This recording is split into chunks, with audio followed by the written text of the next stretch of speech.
Yep, Phil and Pat McGrath. After the ball game. That's going to be another piece. Because you know I looked up those. Yes.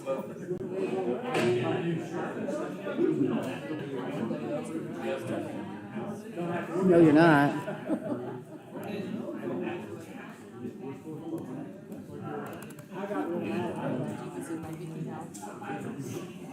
That's my favorite part of this. Like my absolute favorite part. It is the best. When I told Joe, he'll help me. So Joe, when Allison goes to school with Mark in his suit and her Mickey Mouse shirt, we're going to start singing Mickey Mouse songs for her. She's dying.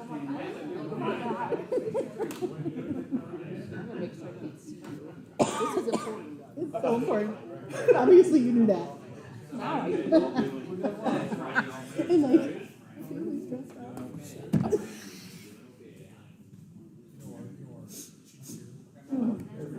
Listen, you're my favorite. Like, always gonna come out of you. Like, the day that I was when we were out about how much that is like soup. Like, yeah, for sure. Yeah, see? I did come to say do it. You did, so now just do it. Suck it up, buttercup. You're going on vacation. I'll feel bad for you. I am. No. That's probably a lot. You're in it to win, I think. You have a favorite pen too. Have you tried these yet? Give it a whirl. If you like it, I've got extras. You can have it. I'm kind of a pen and pencil. I am too. I know. You don't like that one? No, son. I like the, I guess better like the thicker.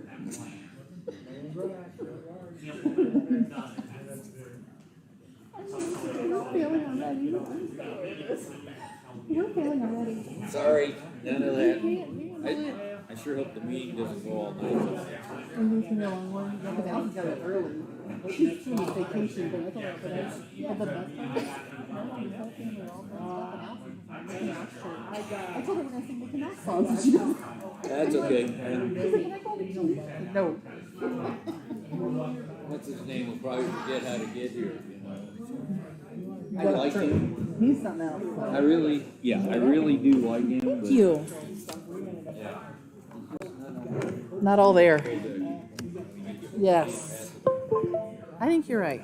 Thanks for sending that link. Yeah, no problem. You're okay. I'm trying. We need to give Allison a hard time for me, okay? Just go over there. We need to give Allison a hard time. Can you just walk over there and say, I might address you a little better for this today. Just do it right now for me. Appreciate that. Oh yeah, sorry. I got it so we can put it up there. We're good. So just tell me like when you're ready for me to pop it up there, and I'll do it. Be like, you.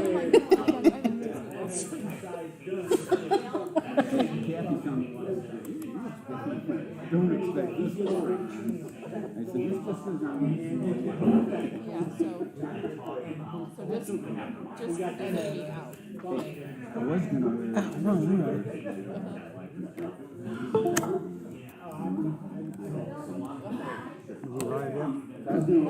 I'm going live. I am live. Let me just double check myself on live though. Hold on. Let me get my new signs opened up here. And it looks just like Barbie, except for Okay, I'm good on share screen. Let me just make sure this is live. It should be.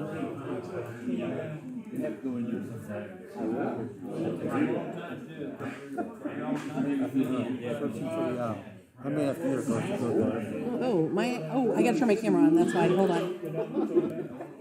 There you go, Dale. Now you should have an owl.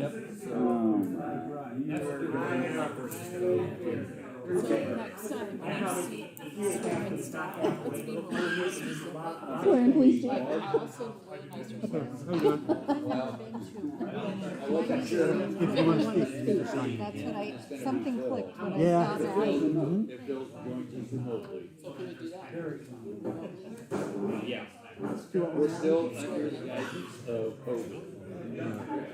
And do whatever you need to for COVID. Probably the last week. Right, so we're moving. We're live. We're going. Stay off me and we're good.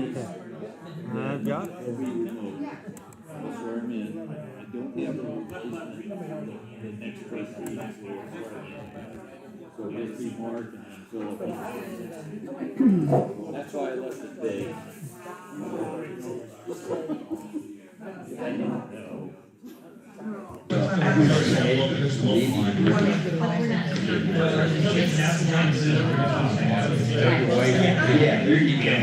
Recording in progress.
Until then, there's tonight. If I can have your attention for just a minute, we'll be starting in about 1 or 2 minutes. If we have any guests with us tonight that would like to speak during the public session of tonight's meeting, you need to sign in. There's a sign-up sheet on the podium there where you were taught from. So if you want to speak during the public portion of the meeting, please sign in.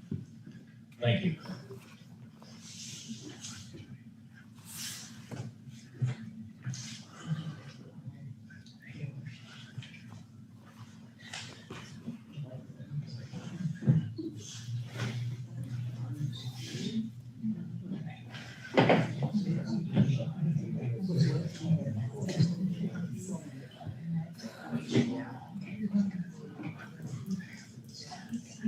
Sarah, Pat will be joining us later. Okay, yep, Phil's already here.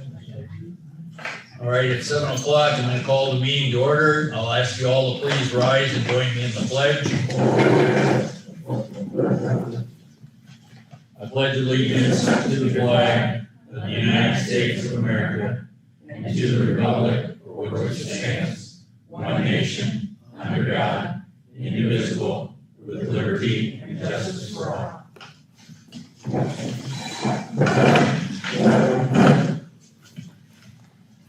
do want to note that welcome Phil Morris. Phil is traveling this week and he's able to join us remotely. Phil, glad you could connect up with us. So, Allison, if you'll do roll call. Dave Rutland, Here. Joe Boyd, Here. Kathy Brooks, here, Steve King, Here. Lynn Norris, here, Bill Norris. Muted, Bill. Bill, you're muted.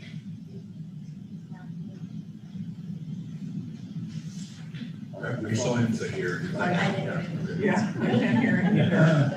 Bill, can you hear us okay? Yeah, can you hear me? Okay, we can hear you now. Okay, sorry. Allison is doing roll call, so we need to know if you're here or not.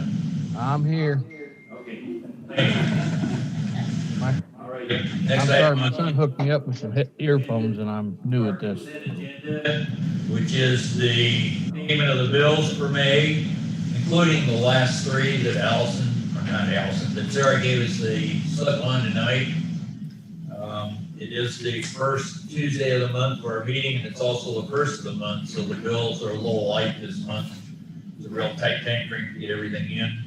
The Consent agenda also includes the open minutes from our May 4th board meeting. So first, does anybody have any questions on anything on the consent agenda?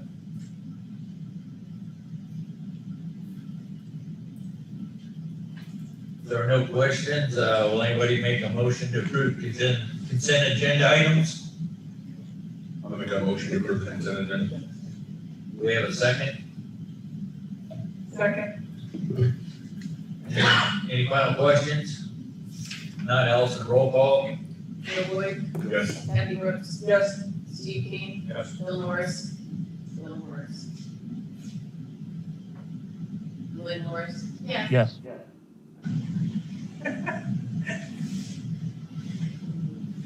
All right, next item on the agenda is report from the village president. First thing I want to do is, we have two people to swear in tonight.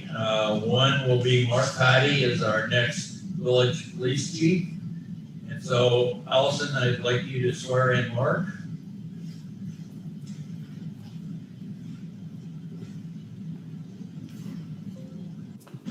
Repeat after me.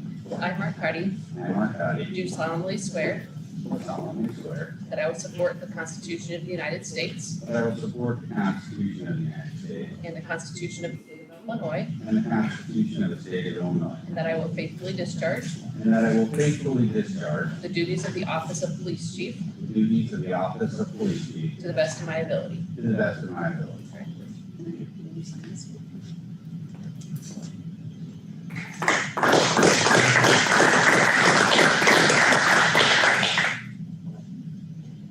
Allison, you may need to come back around. I don't know if everybody got the pictures what you need. So Ed, did you get, okay. All right, next, we need to swear in Phil Morris. Phil Morris, was nominated and approved by the board at our last meeting, but he wasn't here, so I want to swear Phil in tonight. So Allison, will you please swear Phil in? Just repeat after me. I, Bill Morris, I, Phil Morris, do solemnly swear solemnly swear that I will support the Constitution of the United States to support the Constitution of the United States, and the Constitution of the State of Illinois, the state of Illinois, and that I will faithfully discharge can you run that by me again? and that I will faithfully discharge And faithfully discharge the duties of the office of village trustee the office of village trustee to the best of my ability. best of my ability. Thank you. Thank you. Thank you, Phil. Thank you. All right, next item on the agenda is the COVID-19 status, and as we are all aware, the CDC came out with recommendations that people that are fully vaccinated no longer need to wear masks, and so for the first time in quite a while, we are all able to attend our meeting here without wearing masks. I think their recommendations included social distancing, not for families, but for groups. And I see we are trying to pretty well do that tonight. So the accounts for the entire state of Illinois, as well as McLean County and Hudson, have continued to improve. And Governor Pritzker announced today that we are still on track to go to phase 5 on June 11th. I believe phase 5 will be 100% attendance at restaurants, bars, just about everywhere. So we are getting closer to returning things to a more normal environment, and we're all ready to do that. So it's a good step forward. Next item, sewer grant status. The RFQs were sent to 6 different businesses. We have heard from 5 of them that they definitely want to participate in the RFQ. Several have contacted us, and Kathy and I have met with a few of the companies just as a basis of get to know these people. So I'm looking forward to getting the RFQs back. I do have a question for the board. I want 3 people to go through all the RFQs and make a selection and a recommendation to the full board on who, which of the firms we want to pick for this. Do you have criteria? We have a criteria started. We have a grid scoring type sheet to analyze the RFQs. We'll probably want to do interviews with the final 2 or 3 companies. But before we finalize, everybody will have a chance to input on the scoring sheet too. So right now, I don't know if the board wants me to be involved with that evaluation or if the board wants 3 trustees to do it. So I'm looking for feedback. I want Kathy to be one of the trustees because she's been involved with this all the time. I've been a volunteer. Yeah, so I want Kathy to be one of them. I'm looking for, Joe, are you willing to? I can do it. Okay, so Joe is two, so I'll do it if nobody else wants to, but I'd be glad to pass it on to a trustee.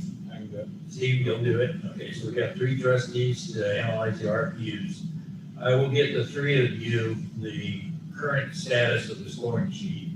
Part of it is from the RFQ itself, and part of it is categories I added. And Kathy, will you coordinate updates to that? Sure. And we can finalize the scoring sheet that way. So the RFQ responses should be back about the middle of the month, and we should get 3 or 4 copies of it. So each of you will have a copy to work from. So I think some of the companies are real good, and I think your job is gonna be pretty tough picking out which company we wanna do this. So I think we got good candidates working for us. The 5-year plan status, Danny is gonna talk about, or Kathy's gonna talk about the TIF funding we need yet for the engineering work to start. We've got a couple other things in process on the 5-year status. The main one is that we're still pushing real hard to get going with is the Dollar General sidewalk. That's one of the things we know is important to everybody in the village, to try and get the pedestrians off the street, to a safer place to walk, so. Danny and I have got a meeting coming up, with Mr. Gildersleeve to talk about some ground that he has. And, there might be some other meetings coming up after that, so. We're slowly making progress, and we'll continue to keep everybody informed on where we're at in the 5-year plan. Richard, I don't know if you signed up to speak tonight, but you're under Kathy? Okay, so look forward to hearing that, so. Next bullet item is the ARP money that's coming from the federal government to the state government. The state hasn't put out much that the federal government hasn't already put out. And so far, all they've said is infrastructure type things, improved broadband, improved infrastructure. I think there were 4 or 5 categories. So, yes, Kathy? Would part of that infrastructure be, could that be possibly used for the Dollar General sidewalk? I don't know. They haven't defined what infrastructure is. I don't know if infrastructure generally includes sidewalks or if it's limited to roads. That's why I'm hoping the state's gonna give us some additional guidelines. If not, we'll ask. Because we will be getting a check for, it's either 120 some or 130 some $1,000 for phase 1 of our ARP money payment. That will be coming this month. Without a definition? Pardon? And they still haven't defined it? They've kept it real high level so far. So, Okay. and we know that we have 70 some $1,000 of expenses that were COVID related for upgrading this building that we never got reimbursed for. So we know we have $70,000 that will qualify as far as ARP money. So Okay, I thought that was a separate program. there was a separate program, the CARES program, that we, initially they said all the CARES reimbursements have to be COVID-19 related. And so that's when we started upgrading this room, so we would have a place to meet, where we could sit 6 feet apart, or we could hear everything. And after we started our upgrades, and got halfway through this, then they said, well, you can just put all your regular police salaries, or fireman salaries, those type of salaries, as your CARES money expenses. And we did that, and we got our full reimbursement out of the CARES program from that. Okay, so we're So- sort of rolling it over and then into But we didn't get reimbursed for CARES, we'll be eligible under ARP. So we know we'll get some money from that, or I shouldn't say get it, we'll be able to spend some money, justify the spending from that. We don't know if CARES Phase 2 is going to ever materialize with any money or not. From what I've read, it doesn't look like it. So we know we have a good share of that, and the term infrastructure is real vague, so I'm hoping we get better definitions, so. Yeah, if we can spend it on sidewalks, and it'll probably be different between whether it's new sidewalk or sidewalk repair too, because MFT is different with that. Yeah, well, that's, So- not having a definition of infrastructure just makes me twitchy. So as soon as I get anything definite, I will forward it to everybody. So. The second ARP payment, by the way, will be in about a year, so. Okay, I want to bring up that I think we need to make some budget modifications, with the change in staff that we've had. We had allocated full-time salaries for parks and full-time salaries for water for Jeff. And since Jeff is no longer an employee, we will be having more part-time help than what we had originally budgeted for.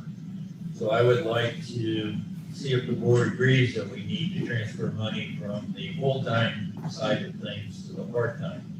So Danny will be able to know that he has money in the budget to use help as often as needed. Yes, Kathy? I don't see an issue with the transfer of the funds, but I believe that Sarah is still splitting their payments across the departments. Is that true? It's gonna transfer to temporary personnel help across, so it'll just transfer evenly.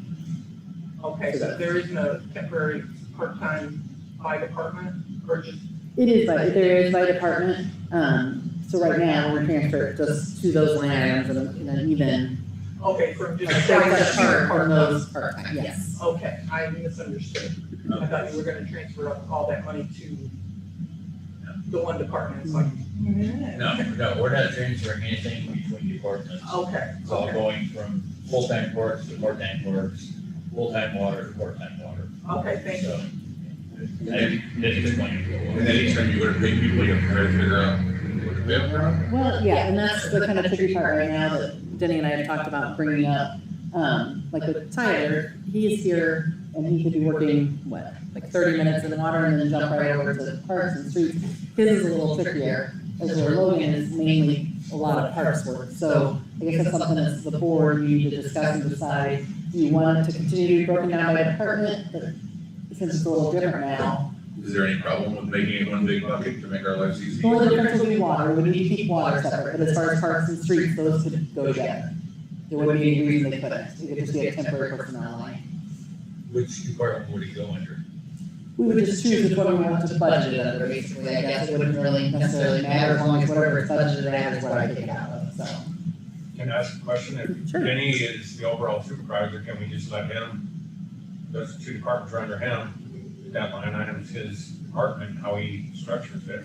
Mhm. And then he's ultimate say on which ones they're working at, so Yeah, I mean, that's fine, I mean, basically, I think it's the best that way. way it's not you trying to decide, and, I mean, he just. Usually, your time yeah. sheet, you know, they. That's what we do on their timesheet, they put like an hour and a half with a P underneath it for parks, 2 hours of. I don't think we need to, I mean, he can keep that for his record, then we pay him for their hours. Pay, yes, I agree, If we need to break down where they work, he'll Right. have that on his. we'll have other timesheets, yes. It'll still be there on the And timesheet. then, but that would be the easiest. We can do that. You all right with that, Danny?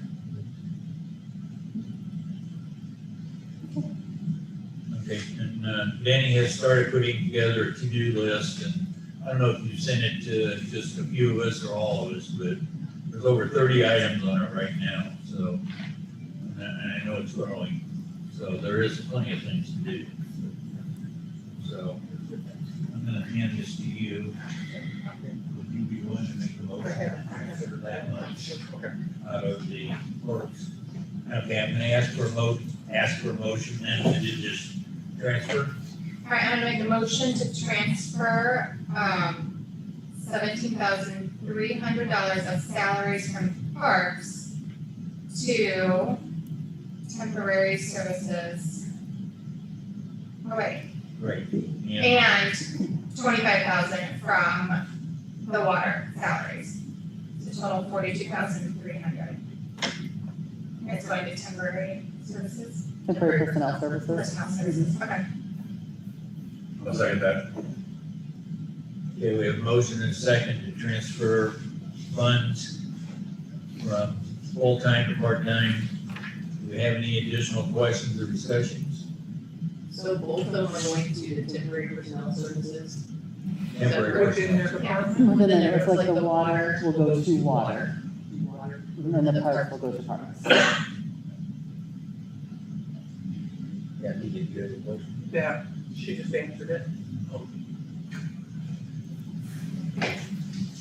Okay, if not, Allison, roll call.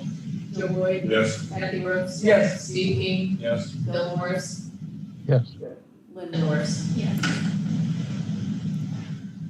Okay, so everybody's aware of it. Saturday morning, Phil and I were up here meeting with somebody at the water department, and air conditioning went out, and I want to thank Phil for coordinating getting that fixed.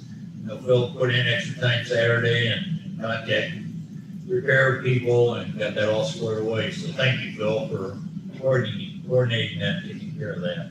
You're welcome, Dave. Okay, I talked to Steve about doing some work on a park sign for our Veterans Park. There is a need to have a sign up there that identifies it as Veterans Park, and I'll leave it with that. I don't know, Steve, if you've had any time to do any work with that or not. Actually, I got a quote back this afternoon. I think we're gonna pull it up, but kind of talking with Denny and everybody, so it's 24 inches wide, 30 inches high, and I did it for both parks, because Friendship Park, which is out there, doesn't have one either, so if we're gonna put signs up for parks, we need to do it uniformly across. And so I didn't get this in time, put it on the budget, but it came out for just those signs, and then I'm sure we can put them in ourselves, to be $240. The signs are heavy duty, they're like a stop sign, heavy metal. Signs would be the same thickness as a heavy duty stop sign. He's doing them as pet vinyl the last 7 to 10 years before doing any fading. This was a quote I got from the Great Display Company. So is this, I'm kind of going on a whim, is this something that we're looking for, the line that we're looking for, or do you want something different? I used the Hudson logo and just the name of the parks. How big are the letters on it? We want to be able to park at the road and identify it as Veterans Park. Well, right, and Veterans Park is really no more than like a sidewalk. Walking up to the Okay, water. so the sign would So be the sign would be out there by real where you're close to walking the up, road. right? And then Friendship Park, if you pull in, there's already, I think, a sign that tells the no parking, handicap, and then the hours. So it'd all be about the same size, and it could go beside it. So 24 inches across the bottom, it's gotta be at least like two inches wide then, just from the number of characters. Right. 24 inches. Yeah, pretty big. and then it's 30 inches tall, so. Yeah. They're big. So it'll be real easy to read from the road. Right, and they're not reflective. The price would double for reflective, but parks are closed at night anyway, so we don't have reflective per se. So it'd just be standard, and it's brown. Can't really tell, but that'd be a brown back, kind of like for parks. So I don't know what we do about. Denny, does it look like it'll work for you? Yeah, I've talked with Steve about it several times, and just to give you guys an idea, the typical no parking sign, that no parking, 7 a.m. to 4 p.m. around the school, those are like 12 by 18, 12 wide by 18 tall, and you can read the no parking letters on there easy enough. So this is considerably bigger. So in my opinion, reading that from driving by 15 mile an hour on the street is going to be easy. Good. All right, I think we have money in the budget for signs. I'm sure we have some money in there to purchase signs, so if the board likes these types of signs, we've already budgeted money for our category of signs. So I think if the board's in agreement that these will work good to identify the parks. Did you need to add one for a Hubble House? Well, I don't know what they're doing for the Hubble House. I want to show them what we're gonna do for the Veterans Park and let them know. So if the History Club wants to do the same thing for the Hubble House, they can. So, and so you got those digitally. Can you forward them to me so I can get them to the History Club? Absolutely. Or I can have them send it to me and. Okay, Yep. that's good. So I'll let them know what we're gonna do for the parks. Okay, absolutely. Okay. The board in agreement, we wanna go with these? All right, go ahead, Danny and Steve, and we'll get some signs up. Okay. Thank you, Steve, that's great.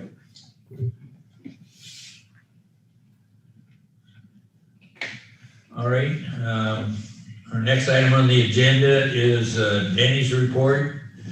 Danny, go ahead.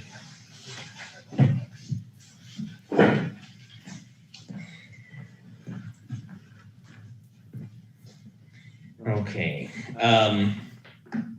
congratulations to Mark. Look forward to, I don't look forward to not being able to work with Dale anymore, but I do look forward to working with Mark. So,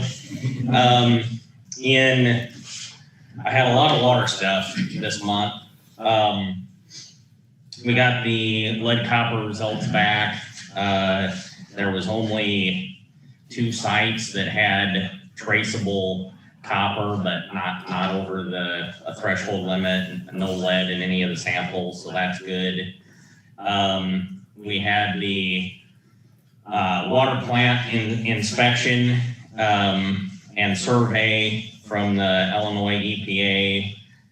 Thank Sarah for all the help that she did with helping me get the paperwork filled out and all that stuff. We had we didn't have an on-site interview, but I had a phone interview with the inspector from the Illinois EPA, and he was happy with most everything. I think I shared a report with Dave and with Joe. I'm not sure that I shared it with everybody else, but there's a few things that we don't have that he wants us to get. So I need to work with Joe and maybe the water committee on getting a time frame of when we'll be able to implement those new policies and procedures. Also, there is some new state mandated testing that we'll have to do, and that's going to require purchasing some equipment. And he was understanding that that might not be able to happen on our end tomorrow, so to speak. So he just wants timelines on when we'll be able to get this stuff implemented. And Joe has that report. If anybody else wants that report, let me know and I can email it to you. We had myself and Joe and Dave, we met with Jeff Thomas, the fire chief, and talked about me being the water person and the fire hydrant situation at the Methodist Church, and just kind of making sure we were all on the same page. I thought the meeting went well, and we're all together on that. Water usage, Ed, I did remember that this time, 3.41 million, which is 110,000 a day. That's the lowest we've had per day in quite some time.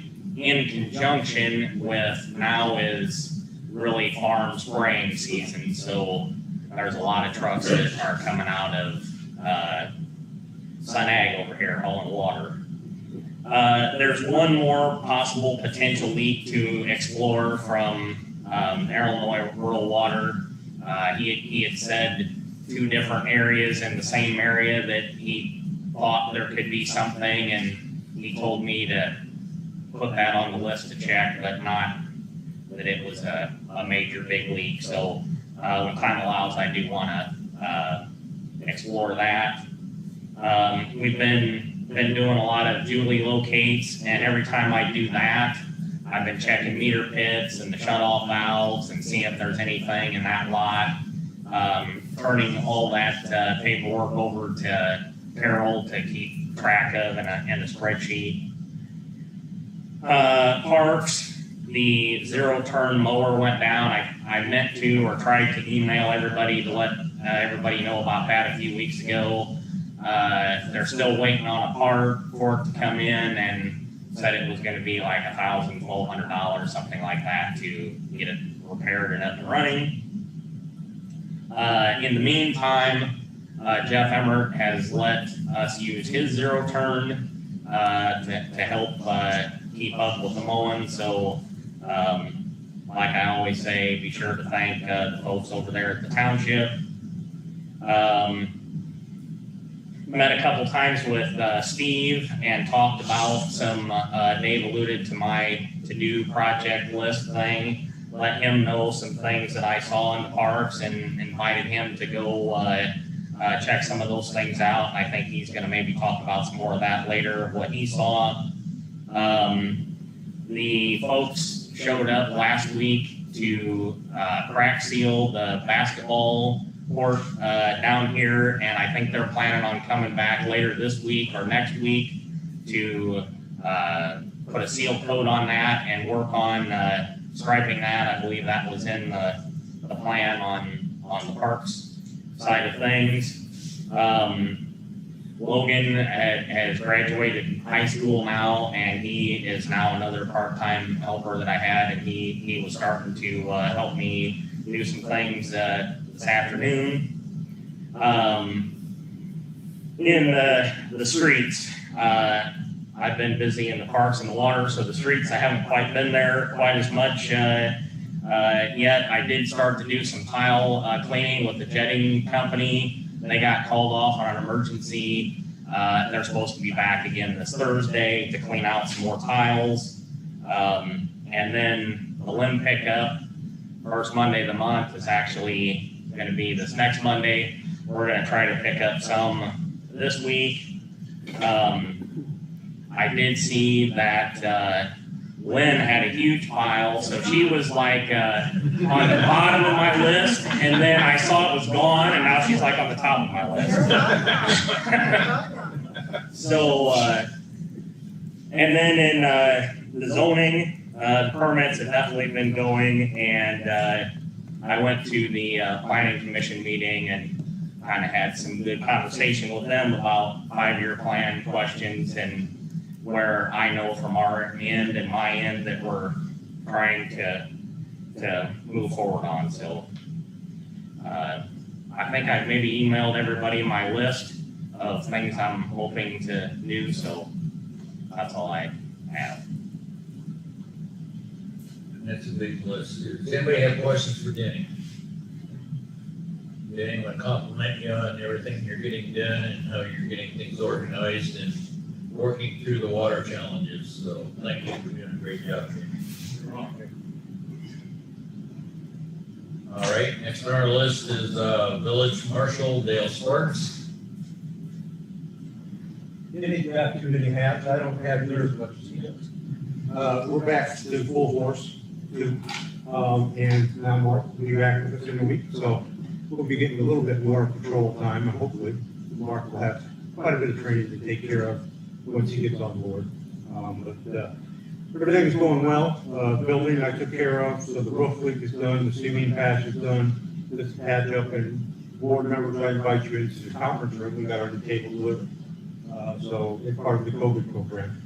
So we got a new conference table in there, and took the old ones to Denny, and he has them in his warehouse for me. So that then we ordered that as part of the program. That was part of the. When did that come in? Huh? When did that come in? I thought Right. it was already done. It was ordered and paid for, but it came out Friday. So, yeah, it's a nice upgrade for the conference room. So that's stuff. Getting quite a few complaints on animals, that people are outside, dogs barking, not on leash, so we'll be addressing that. As they come in, we have a couple outstanding right now we're gonna take care of. But, dogs have to be tied up and they have to be kept quiet, so we'll deal with that. Other than that, we don't have a whole lot of other new stuff going on. Any questions? Anybody have any questions for Dale? All right, thank you. Next on our list is Civil Defense, Jeff Thomas. Obviously Jeff is not here. And then some of the sirens went off today. They all went off. Siren test work today. Next item is citizens hearing. I do not have the list. Danny, is there anybody on the citizens hearing list? Pam? All right, you want to give it to Allison? This is just Pam. Pam, go ahead. If you would talk on the podium, please. Well, first of all, I have never been to a board meeting. I've lived here almost 34 years, and I am so impressed. And I want to say thank you to each and every one of you, including Denny and Tom and Dale. Our community, our village is fantastic. And just coming here tonight makes me so proud. And to thank all of you, this is a sacrifice of your time to serve this village. And obviously I haven't had much to say in 34 years because it took that long, but very impressed, and I just want to say thank you to everybody that makes our village so wonderful. I'm here because of the door-to-door controversy. I've been kind of tracking some things, so I want to give you some background stories of what's occurred in 2021, and then what I'm going to throw out, I guess, as different avenues. About 2 months ago, the company SAL Roofing was in town, and upon talking to Dave today, he said last year they were invited into town, but about 2 months ago, I don't think they were invited, and they were not registered. And they were in my neighborhood on a Saturday afternoon, rather aggressive, in my opinion. So I called the Hudson Police, which led me to a dispatcher, which I did.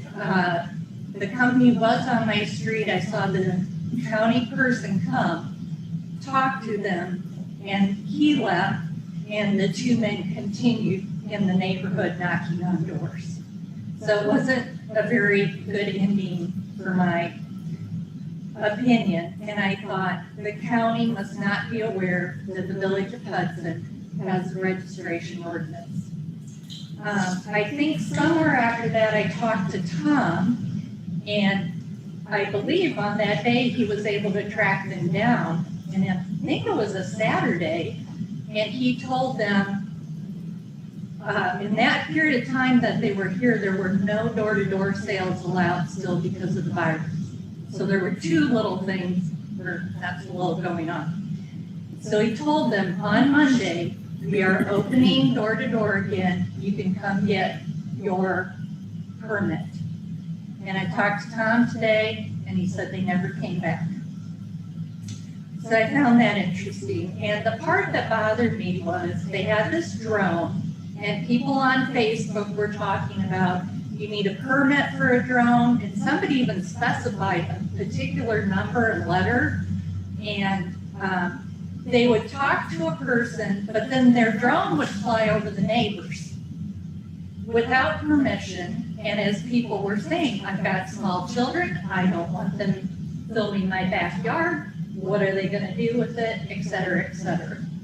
So as of today, they are not back into town, but a lot of privacy concerns, and they didn't follow the procedure for getting registered. And for me, they were aggressive. A couple people said they had used them, and they found them great and highly recommended. So, difference of opinion. Then this week, or last week, late last week, they started, again, somebody said, who's selling door to door?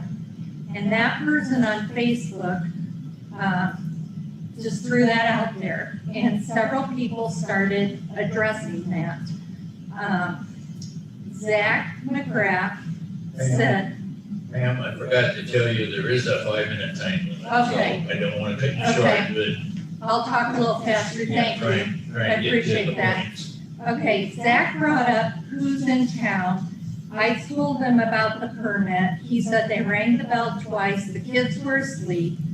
He posted a picture of the Point Pest Control van that said serving the greater Chicagoland area, asking if they were vetted. I said, call the police. He said he did. He talked to a dispatcher. Another resident included the Utah license plate of the pest ladies. And just back and forth, people's kids were getting woke up. Some people said they're aggressive, won't take no for an answer. Some said they came up to the door, they said no, and they walked away. So 2 different scenarios for the same 2 girls with the pest control. As of last night, one resident said, one of the girls asked him, could she use his bathroom? And he said, absolutely not. And then Kirk Lambert wrote, who is soliciting on a holiday? So my proposal is, 1, no solicitation on holidays. Can that be changed in the ordinance? 2, can out of state be annexed out of the ordinance? Can we keep it local? I am not about no scouts or anybody. And can we set some hours? If we cannot get rid of door-to-door solicitation, we've got some people like myself, I don't want it, and other people who don't care. I made my own card, my own sign, no soliciting, then today I got the nice one from here. So I think it's time to look at possibly updating, because we all have access to technology and what we want to do. So I'll throw it out for some, however you do Okay, I this. want to make sure we get your summary there. You would like us to consider no soliciting on holidays and No out of state. No out of state, specific hours for soliciting, because people were saying 8:15 and 8:30, they were still getting doorbells and knocks. And then one person today had their no solicitation sign and still got a knock. So if they're going against that, then maybe not, that's a different problem. yeah. Okay, so those are the main 3 things: no soliciting on holidays, no out of state, and set up hours. Okay, and the company that was doing the soliciting does have a website in Bloomington, or they're based in Bloomington, so. And they were soliciting before they got their permit on the south side of town, I don't know anything about that, so. but regardless, so. And I think I mentioned, people, there's some way we need to communicate to the community that there's an ordinance, because most of the people don't seem to know that. And I did check on one of the other things with our attorney, and I have not heard back yet. He is due to join us later, but Dale Sparks has done research on whether or not we could adopt an across-the-board no soliciting policy. And at the time he did the research, we could not adopt that type of policy. So we cannot outright ban soliciting unless that's changed. So we'll find out when our lawyer joins, or he'll have to do research to find out. So, thank you for letting me. Anybody from the village is got that responsibility or privilege, whatever you want to call it, to talk, has a right to talk at any meeting. So that's part of democracy. So, okay.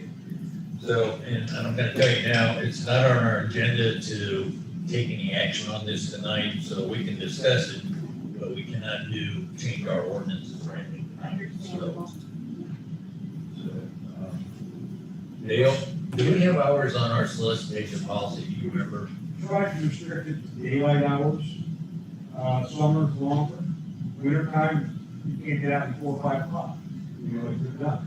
So we try to restrict daylight hours, holidays have been an issue that's never been brought up, so it's never addressed. They buy a permit, $50 a week per solicitor, and they are background, forestry. And generally, if we find some soliciting without a permit, tell them off, if they're a legitimate company, they'll come in and pay the fee. If they're not, they're gone. So we find that to be a way to keep for some of the people. Is there a way, once they pay the $50, do they have to carry the card with them? So We we approach them, they have to show that they've been registered. We take a current picture of them, they have to provide us a driver's license, and all their personal information, like their name, cell phone, and they're required to wear that. And there, it is a current picture of them on the card. Okay. Dale did have a picture of the two ladies and information about the company posted on the Hudson Police website. The residents do have the ability to check the Hudson Police website. I don't know if that's something you always do, Dale. Yeah, I try to do that on every solicitor, in addition to their pictures, I put in vehicle that they're driving and license plate.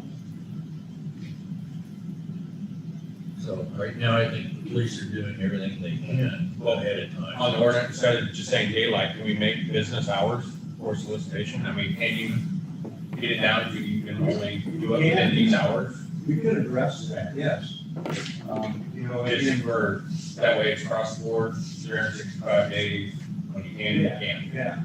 And again, you know, no one wants somebody after dark. But, Or no one wants them after 7 o'clock in the summer, because the sun's still up. Yeah, sure. So, Yeah, it's a hard one to figure, so Right. we have to we daylight out. just, You know, I mean, solicitors come in and everybody's at work during the daytime, and they come in at 4 o'clock in the winter time, and they can't solicit. So it's, you know, it's kind of a meet their demand and our demand at the same time. We do background checks. but hours would allow them, if it's in the winter time, they can still solicit, because it's within that hour time frame. Sure. And then from time to sun might still be up, but they can't solicit at that time. Absolutely. I don't know if that's an option for us to do. I would think, but we'll find out from Pat, our attorney, you know, what we can do on No, hours. the policy doesn't cover it's political and religious. You can't control that. So I could still have a politician knock on my door whenever he wants to. If they're soliciting political, religious, yeah. Yeah. Okay, so, would one of the trustees own this and to discuss it with the other trustees and then That's my follow up area. next meeting? That's my area, I'll take it. Okay. I'll pull the ordinance as it is now, and depending on what Pat says when he gets here, I'll have some sort of proposal, I'll email to all the trustees and the police department. Okay. So Pam, we invite you to, And I'm happy to be a resource for Kathy okay, to talk with. and Kathy Pam Kuchenmeister, her sign up, she's, Allison's got her sign up sheet, so. Okay, thank you, Pam. Thank you. All right, I think we can work on some changes there, that might be good changes for the ordinance, so. Was there anybody else on the sign up list? No. Okay. If not, the citizens hearing portion of our meeting is closed. Next is reports on standing committees. First, we've got Lynn Norris. Go ahead, Lynn. Yep, got two things tonight. First, we have the spending policy that we were talking about changing. So we need to see if there's any more discussion that we need to have on it. And it's something that we want to do, that we need to look into adopting. So what is, anybody got anything? To me, it looked really common sense, like a good proposal. Would this be part of our HR manual then, or do we have to pass it so it's an ordinance? Yes, it's an ordinance. ordinance. Okay, thanks, Lynn. Okay. Any questions on the proposal for the spending ordinance? No. Can I move to adopt the ordinance? I'll second. Okay, so we have a motion and a second to adopt the spending ordinance. I don't know if we need an ordinance number or not. 1352. Would be ordinance number 1352. Is there any final questions or discussions on the proposed spending ordinance? If not, Allison, take roll. Joe Boyd. Yes. Kathy Brooks. Yeah. Steve King. Yes. Bill Morris. Yes. Lynn Norris. Yeah. All right. Dale, you can finally take that 27-year-old manual that we got and not have to worry about keeping copies of it. Okay, sounds good. I don't know how old it was, but it was probably at least that old. Oh, yeah, I'm sure. All right. Right, and then we've got, the siding bid for the Unit 5 shed. Discuss if that's something that we wanted to do. So when I looked into it, the company that we can order the siding from, the village can order it themselves and it would get delivered to the village. And it would take about 90 days right now is their lead time from the time you order.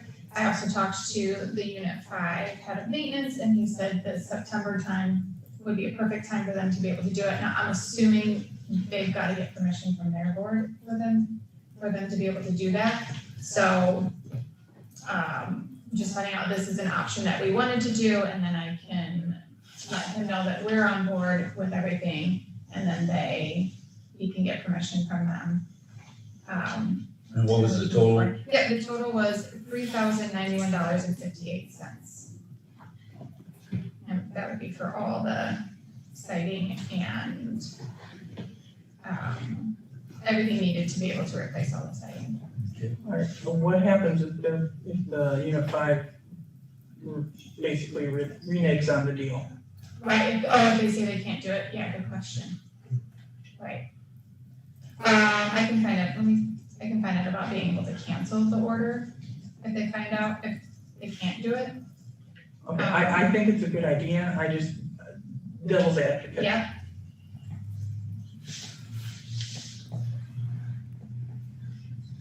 So if we want to move with that, can we make it conditional on Unit 5 installation of the materials? That's sort of the question. So even if they approve to do, she's saying what happens if by September, when we get the stuff that they change their mind and don't do it? Right. If they've agreed to do it, I don't think they'll change their minds. Yeah. And we've got about 30 days, because if we ordered it right at the beginning of June, it was gonna be in around August, so if they're gonna wait till September, we have about 30 days to get a hold of them, to double check with their board, because I think they need after us, so I can email them tomorrow. They can get approval from their board if they need it, or if it's just him that can okay that. Okay. And then we can go from there. Okay, I would suggest myself then to approve this, Okay. so that once you get the knowledge, if they are, we'll send you an email like, yes, they approved this. But, we can go ahead and get an order, because I think we have to do the roof also. What was did you ever hear Sarah from insurance on the roof? Yes, for $1,000 deductible, and they said, they would cut, Dale, you talked to them some too, I know. They would cover it like a certain amount, and then once we have it done, we turn it into them, and they will give us back even more, so it was $5,700. They withhold a certain percent, once that they see it's complete, then you get the final. Yes, so it's $1,000 deductible, is what we'll pay for the roof. Okay. Yeah, they depreciate it. Yes. Down, so they'll pay you so much, and you can keep the money if you want. Yes. But if you do it, they will They'll give give us us the the rest. Yep. So that's where we're at for that. So once it's done. Explain that again, the depreciation. The way the insurance works is they give a life to your roof for your insurance, and they depreciate it down until, for whatever. If you have to replace that roof, they have two amounts. They have their amount they will just pay once you pay the deductible, or they will pay. Once you pay the deductible and have it done, they will send you a check for what they have not depreciated. Basically, they send you a check. So Once basically- you have it completed, and you pay that pay the difference, they will send you a check for that. I understand what you're saying. Yeah, it's- They will pay the entire amount, less the deductible. The depreciation just has to do with how much checks are slid into. Right, because they'll send you that first check, Right. and if you want to put it in your pocket, that's fine, but they'll never ever pay you out again. Yeah, they have to pay for that roof from them. Okay, so do we have to work through Unit 5 to get the roof replaced? No. That's up to us. Yeah, yeah.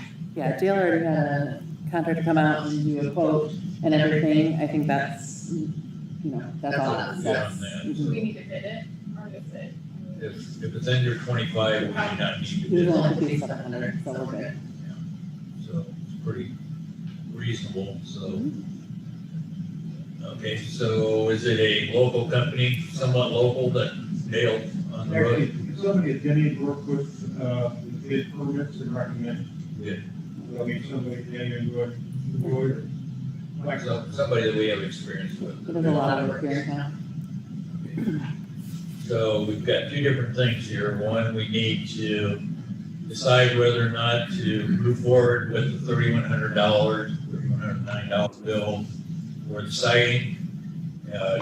We need a motion to move with that and make that motion dependent on Unit 5's confirmation that they will do the installation if we provide the materials.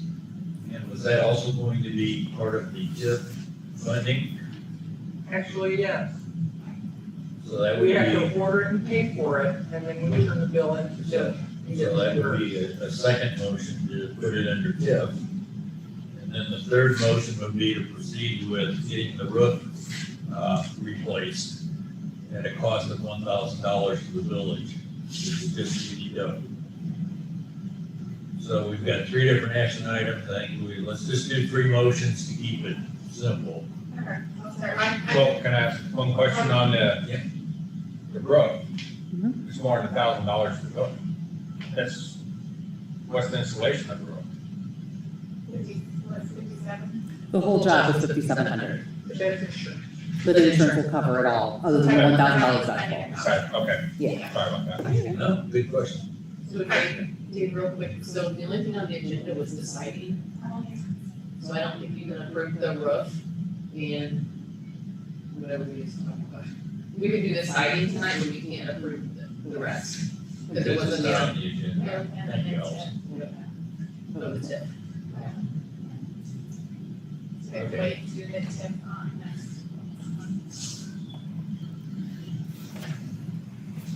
I think you could, I think you could include TIF in the motion because that's only a source of funds issue. So, but I agree that the roof would need to be on the agenda for next meeting.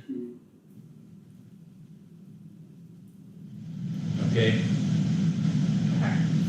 So I'll go ahead and make the motion to approve to purchase the siding for the unified shed for $3,091.58 and to then approve,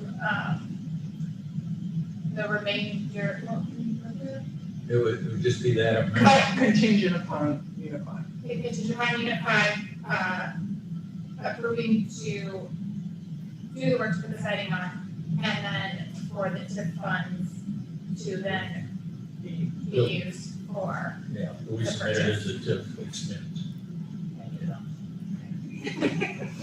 I'll second that motion. Repeat the whole thing. Repeat it, Joe. 3,100 for the second. Okay, Allison, will you, just to clarify, repeat the motion? The siding for the unified garage contingent upon them doing the work and submitted as a TIF expense.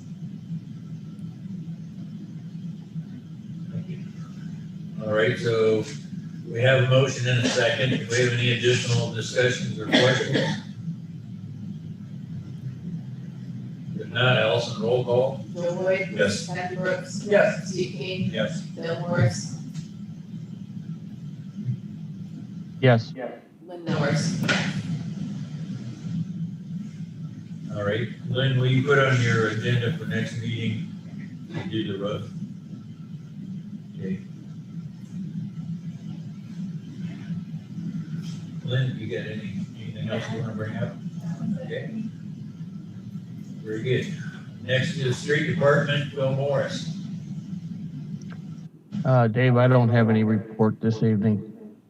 Okay, I do want to thank you for taking the time to join us tonight. So thank you very much. Appreciate it. Pat, Graf, thank you for joining us here. So, all right. Pat, during our open meeting discussion from the village, we had questions about what we can and cannot do with the solicitation policy. So I'm going to ask that now before we get further into the meeting. We don't know what capabilities we have. Dale knows at one time we checked about whether or not we could totally ban solicitation, and at that time we could not. Is that still correct? Yes. Yeah, you can permit, you can license, you can regulate time, place, and manner, but you can't absolutely prohibit solicitation within the village. Okay. So can we set hours? Yes. Yep. Set hours. Can we make sure it doesn't happen on holidays? Mm-hmm. Yes. Okay. Can we limit out-of-state businesses? You can't prohibit out-of-state businesses, but you know, a lot of communities require you to apply for your permit at least X days before, you know, you're going to start, and it requires background checks for the human beings who are doing this listing. They have to have a copy of the permit and provide it, or display it on request from a homeowner or police or interested individual. And it tends to be, and I'm not saying this will always be the case, but it tends to be some reasonable advanced registration requirement. You got to apply 30 days before your proposed commencement of solicitation activities. Sometimes has the effect of weeding out some of the more fly-by-night, types of organizations that might want to solicit that you might otherwise desire to ban if you could outright ban that. Hey Dale, do we have a time period built in from when they? Okay, there's a requirement, not a requirement, but when they apply, they're told it could take up to a week. And that was built pretty much for my purposes, so that if I was busy doing something else, I didn't have to stop everything. Does that give you enough time to do the background check? Yes. That type of stuff? Yes. So, we continue a week, that's probably enough lead time then for us to get our work done. Sure. We could extend it though if we decided we wanted more time. Yeah. Okay, so we know what options then we have with our Is everybody okay with the use of drones for solicitation? Drones could only be used with permission, I assume. Yeah, and drones actually present a related but a different set of regulatory complications. You have some authority to regulate use of drones for any purpose within the village, whether solicitation or otherwise. And I think it would be a reasonable, time, place, and manner. So that would be a manner. I think it would be within your rights to prohibit the use of drones for the purpose of conducting solicitation. And I don't know what you've seen so far in that, but to Lynn's question, I think if you desired to ban that, you could. I think, we had a problem with the hailstorm and the company was using drones. And they did a lot of inspections and found a lot of problems. We were told tonight that they also were running drones over homes that they were not allowed or never had permission to do that. So we probably need to look at the ordinance then and see whether or not we want to add a clause that prohibits the use of drones without the homeowner's consent. I would assume that that's probably a criminal offense anyway, somewhere in the Illinois Justice Code. We do not have an ordinance on drones. I'm sorry? We follow state and federal regulations on drones. So we don't have that specified in our ordinance. Okay.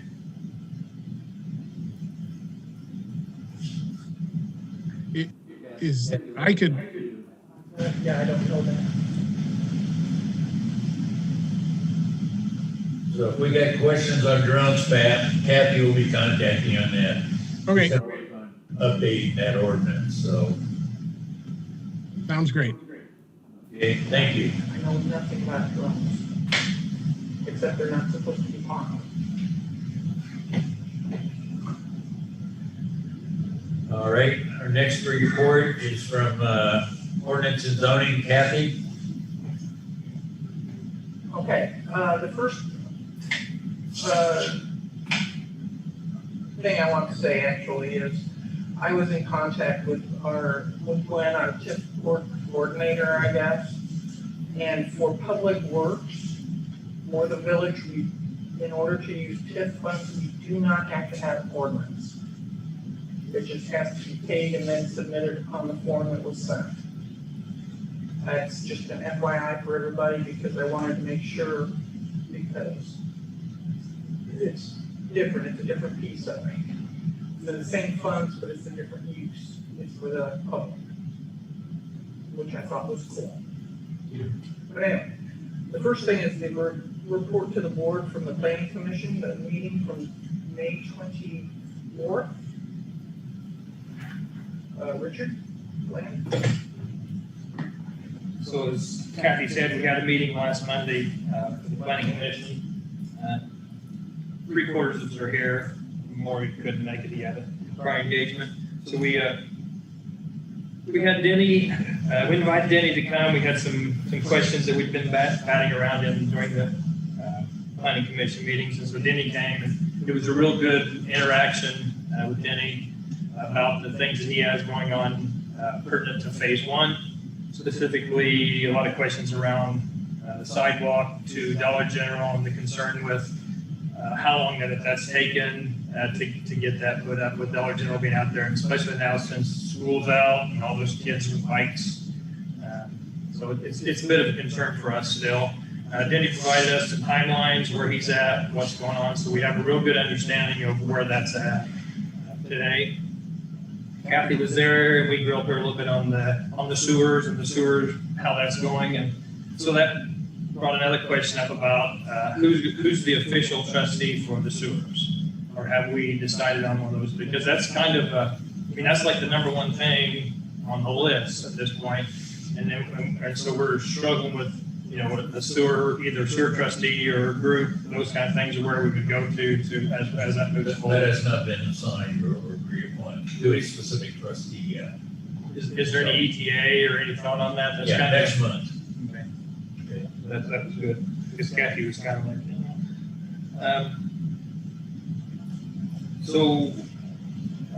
basically, the rest of the meeting, we shored up phase 2 of the planning commission. I sent you guys that out, I think Sunday, so I know that was kind of late. I didn't have your email address, so I wanted to make sure everybody got it. So I do want to open it up in case if there's any questions or comments on that tonight. If there isn't, we'd appreciate between now and next meeting that if there is anything comes up to let us know so we can address that. And if things go well where we can pass that to the next meeting, then that would allow us to finalize that and move on to phase 3. So, like I say, I'll open it up now.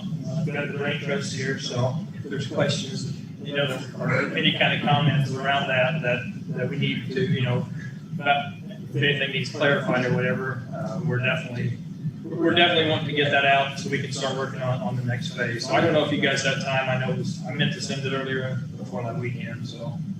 I think, I don't know whether Denny shared his plans or his work list with you or not, but I'm sure some of the things in the parks area are already on his list of things to do this summer, so you'll see some of that.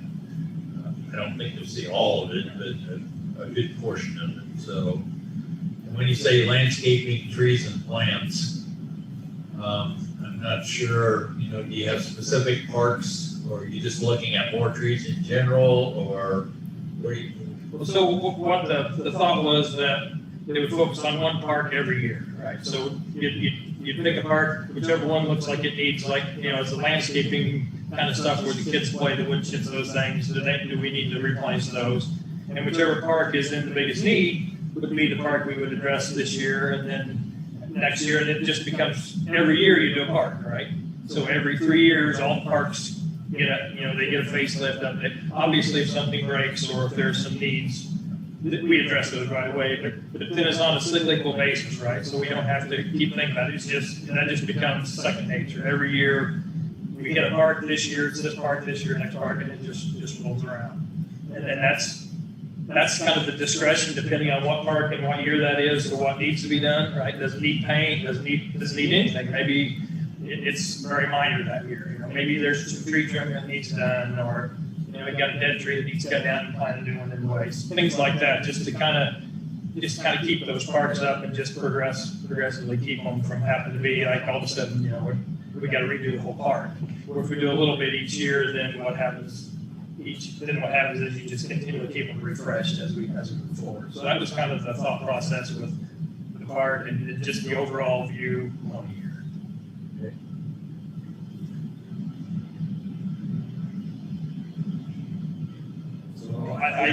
I think you guys don't have any questions at this time. The Waterhouse bunker clean out, is that the civil defense bunker you're referring to? Correct, and I think that's been started on, right? It's just one of those things that have been discussed a lot, and some of the things we'd hoped to do, we can't do. It's not a dead issue by any means, but we found out that it appears that part of the roof and the wall are intertwined, and so we have to proceed with caution on whatever we're going to do. And I think that's what we're saying. We're not saying because we don't know. It's an item out there, and how it needs to be done is not our expertise by any means. But it's something that's a concern that we need to keep on our plans moving forward, right? So we move forward with that. You guys have anything? Okay.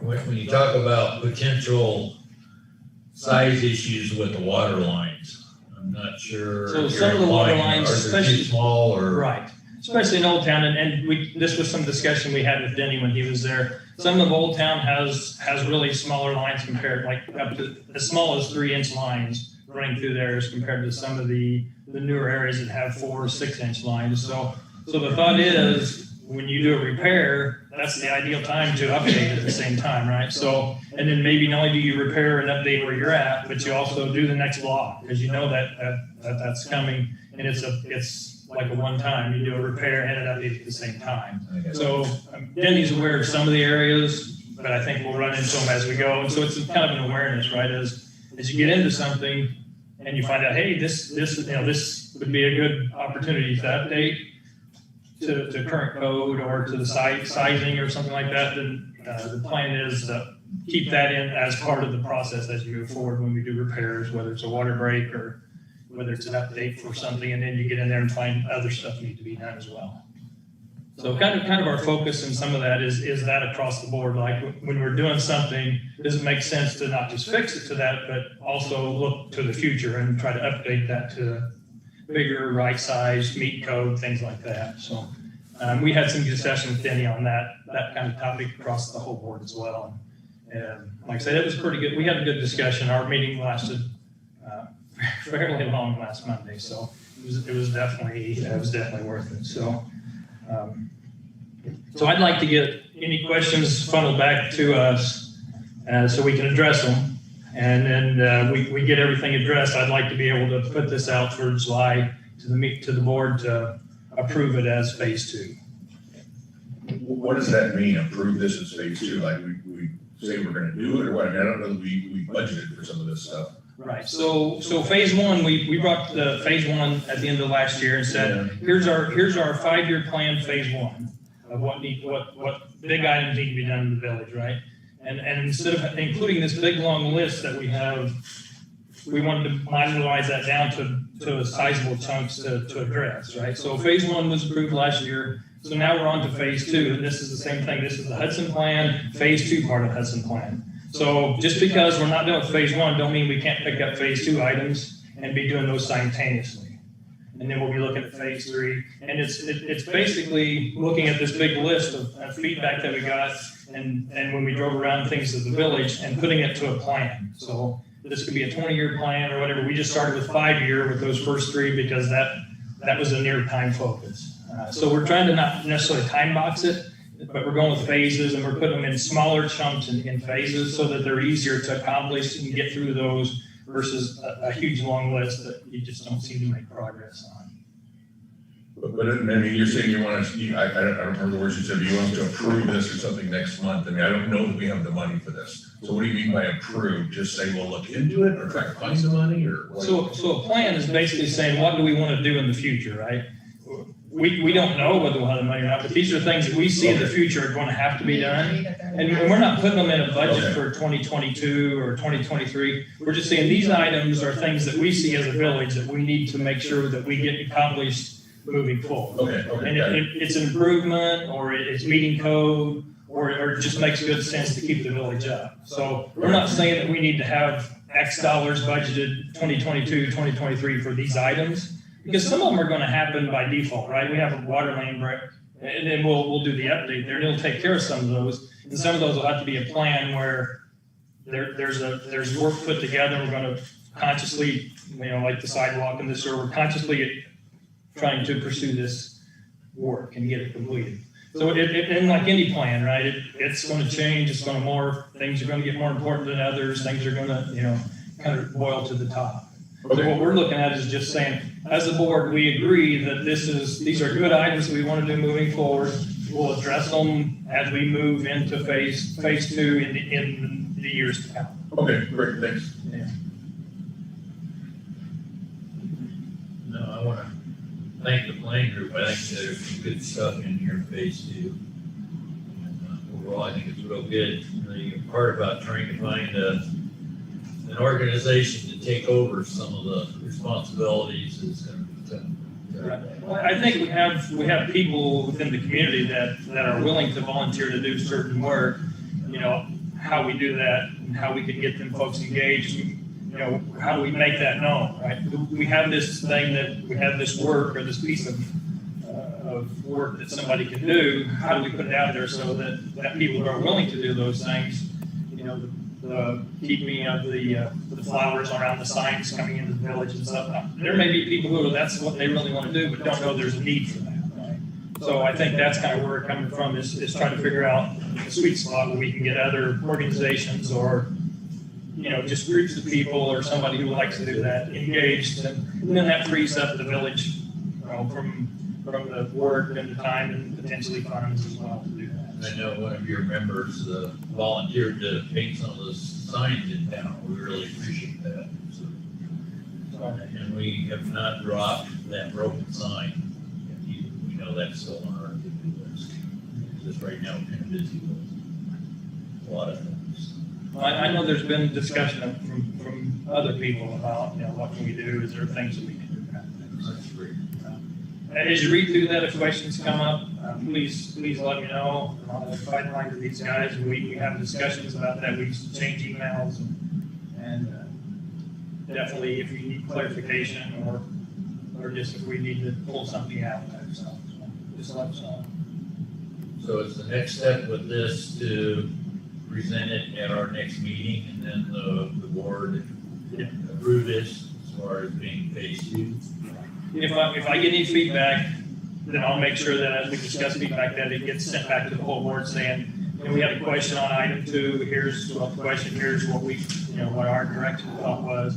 And if we get none of that, we'll call that final, and we'll make a final document out of it, and then we'll ask the board to give us approval, and then we'll move on to phase 3. I'm going to ask for the trustees then to try and have it reviewed within 2 weeks and get any feedback to Richard within 2 weeks, so he has a couple weeks to update and get back to us for review for our next meeting.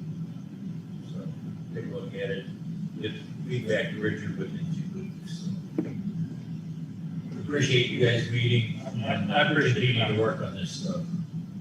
It's good stuff. Thank you. Okay, Kathy? Okay, another miscellaneous item is on the census, because I don't know if anybody's waiting for the drawing or not. But they will not be releasing the information until September of 2021. Just an FYI, because originally, I figured by now it would be over and done with. They have their gift card. But, nope.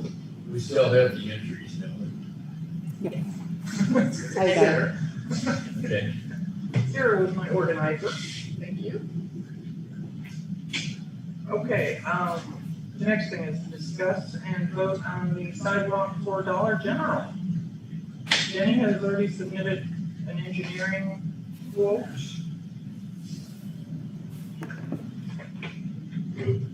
Yes.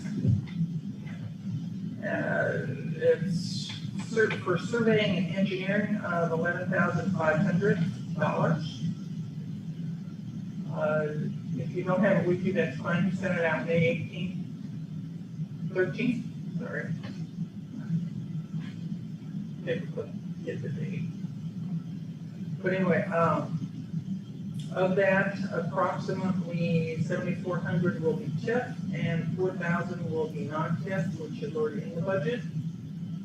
And so I would like to discuss it and vote on approving it so we can get it started.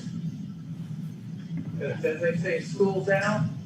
That's really dangerous. I walked up there and it really is. You can see nothing until you top the ride. So. Okay, does anybody on the board have any questions for Kathy about the engineering fees? So this is just for them to come out and look at the land? Look at it and decide if it's the engineering on it before any actual construction. That's really that's the first step we need to do is, excuse me, is get the right of way found and surveyed. So that's part of that. And then once we have that, we need to have an engineer design the layout so the county can review that, because that is all the county right of way, and they want to approve that plan before they'll allow us to begin construction on it. So the first step of the project is to find out where the right of way is, so we know where we can put the sidewalk, and then get them to okay the plan. And then after that's completed, then I can start work on it. So that's kind of the first step, phase, et cetera. And are we telling them what side of the road we want it on, or are they gonna give us a suggestion for the side? I mean, I know there's some posts on the south side, but that sure seems like a better spot to put it so people don't have to cross. But are they gonna advise us on that, or are we telling them where? They already have. Okay, and what do they say? So Phil and Kathy, if I remember right, we met with the assistant county engineer last fall, and said we want to get a sidewalk from here to there. What's your suggestion? Our thoughts were here, and he came up with what his thoughts were. So in my opinion, if we follow his thoughts, then he's going to likely approve that. If we go with something different, then there might be, well, what about this? And then it's too late. So. Did he say the north side of the road? Yes, he said the north side of the road, carry on. We have the Casey sidewalk. We have to cross the road somewhere because the sidewalk is on the north side of Casey's and Dollar General is on the south side. So it's either cross there at West Street and go the south side the whole way and deal with some obstacles on the south side, or cross at the top of the hill at Tyler Street, which is what he suggested, because at the top of the hill you can see the best both ways. Okay. And he suggested, crossing at the intersection there. Okay. And this time, are we looking, the sidewalk is going there, we have that area at the side, are we looking at being able to park golf carts or any other kind of vehicles there, so they're not on the roads also, or are we going to trying to do this at one time, or? We're not trying to do this at one time. We're just trying to get the sidewalk in first. And then, because of the expense of the sidewalk, we don't know what it would take right now to also do a golf cart path. Dale has made a suggestion as far as a possibility for golf carts, but we have to check with the landowner to see whether or not they would object or be cooperative with that. So at this time, we're just trying to get the sidewalk there. And we know we want to approach golf carts, but I don't know that we can do golf cart and sidewalk both. I don't know how much more. Danny, you got any gut feelings? So, Steve, for your information, the county highway department is hard, fast, no golf carts in their right of way. They'll allow the golf carts to cross at a 90-degree to their highways, but not have the golf cart sidewalk, so to speak. So Daniel has a few ideas, and at some point that township lot will be developed, so there would be a possibility to cross the golf carts at Shiner onto that lot and maybe park in a parking lot that they have there at that time, but I would suspect that would happen soon.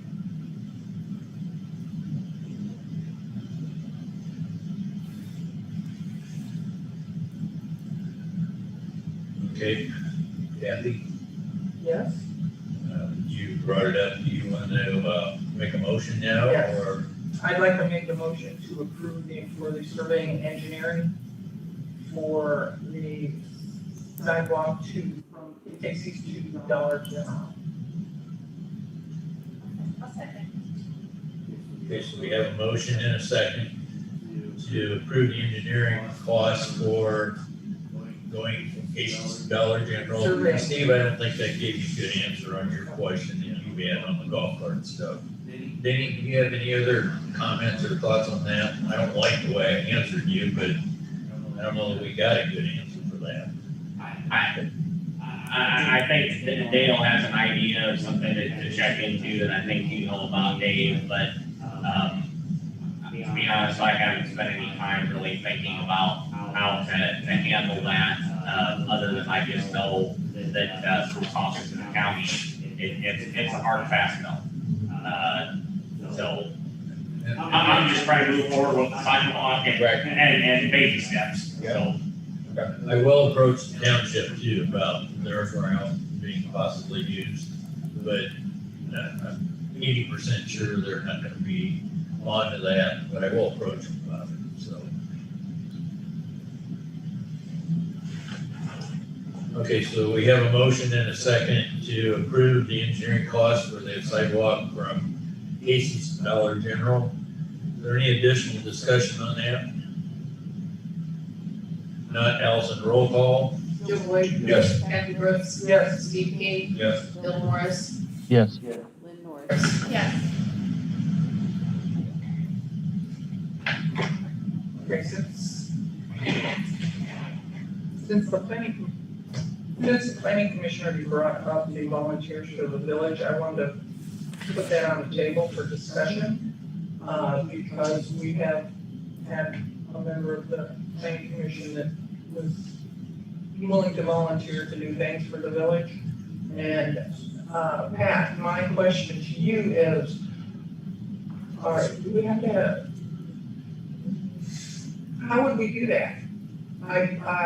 Because I'm sure there's some sort of liability issues, et cetera, but I do want to open it up to if there's residents of the village that want to volunteer to do things like put a screen on the water house, which it desperately needs.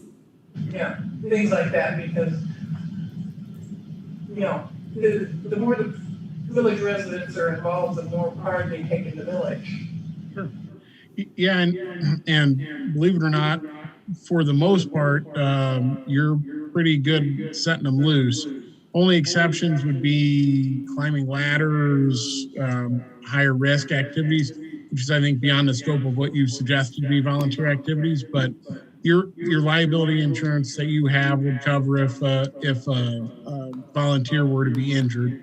And you could ask them if they have any restrictions that they would recommend, but generally what I'm accustomed to them having some concern with is if volunteers were to be engaging in activity that is, a higher risk, like climbing ladders, running chainsaws, things that you might either, have safety precautions that you would normally follow or safety training that you'd normally have an employee do if they were doing that job. But otherwise, for the types of things you've listed on the agenda, I don't think you need to ask, nor do what I usually suggest, requiring a volunteer to sign a waiver before they can donate hours of labor to the village. So certainly that a waiver would protect you better, but not something customarily expected since they're willing to give their time to provide a service for the village. So. Okay, so generally it's open, excluding high risk items. Yes, exactly. Dave asked that question of our insurance company not too long ago, and I have the response in an email I can forward to you, so you have that information. Okay, I appreciate that. No problem. But anyway, I wanted to bring it to the board to basically get a consensus on what they think. I'm good with volunteers. Thank you. Absolutely. If people want to volunteer to help the city, the village. Okay. Bill?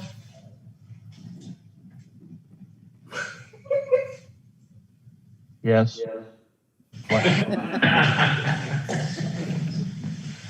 Is that an agreement, or do you even, did you hear me? I didn't quite hear you.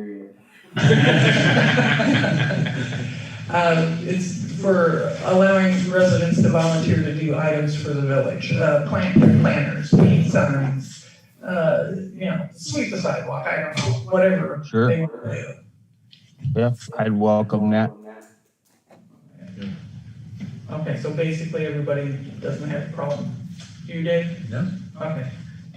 Like I said, I wanted to discuss it because I wanted to, if anybody for the village that wanted to, we have things around here they can do. The only issue is we need to notify the public, maybe put it on the website or something if you want to volunteer. We will need somebody in charge of it. Who would like to be in charge of that? What was it, in charge of what? Say it again. Resident volunteers. How about if we have somebody that's working in the parks, we have a parks trustee do it? Works for me. Just the parks trustee. Yep. Oh. Anybody but me. I think if we can get something established, right, to where it becomes irrelevant to what department is, that's kind of our thought. It doesn't matter what department it is. If there's something that can be done and there's somebody in the village willing to put the time volunteer to do that, yeah, it'd be good to see that happen, right? Yeah, because the more people do it's their home, basically. The village is their home. Okay. Fine. Whoever's in charge of the department can do it, or I'll do it. Done. Got it? Got it? Me. So that means people, the village employees will have to let me know what little things they need done that are not getting done simply because do not have time or manpower. So if someone contacts me, I can say, hey, this is open. Okay. So are we just having people that come up if they want to help? And then we have a list for them to do? Is that what we're asking? Then basically, it's, Okay. like I said, I have no doubt there's a number of things that are very low on the priority scale. And it's not because we don't want to do it, it's just we don't have time or manpower or, there's 1,000 different reasons people, that it doesn't get done. And most of it is, a lot of it is stuff that, at least for me, it's like, I have no idea who does that. You know, just one of those things that just miraculously gets done, like the flowers in front of the signs. Who does that? They do a great job. I have no idea. It just gets done, the weeds get pulled, it's over. Do you know who does that? Which areas? The one on the south side. I don't know who takes care of that. I don't either. And I live there. The garden club put them out, the garden club's no longer an entity, so unless somebody just goes out and does it. It's there's very nobody useful, assigned to that. and I'd like to, you know, at least, you know, maybe give them a commendation or something, you know, say, thank you, I appreciate it. But there's nobody officially in the village, it rolls back to the village by default.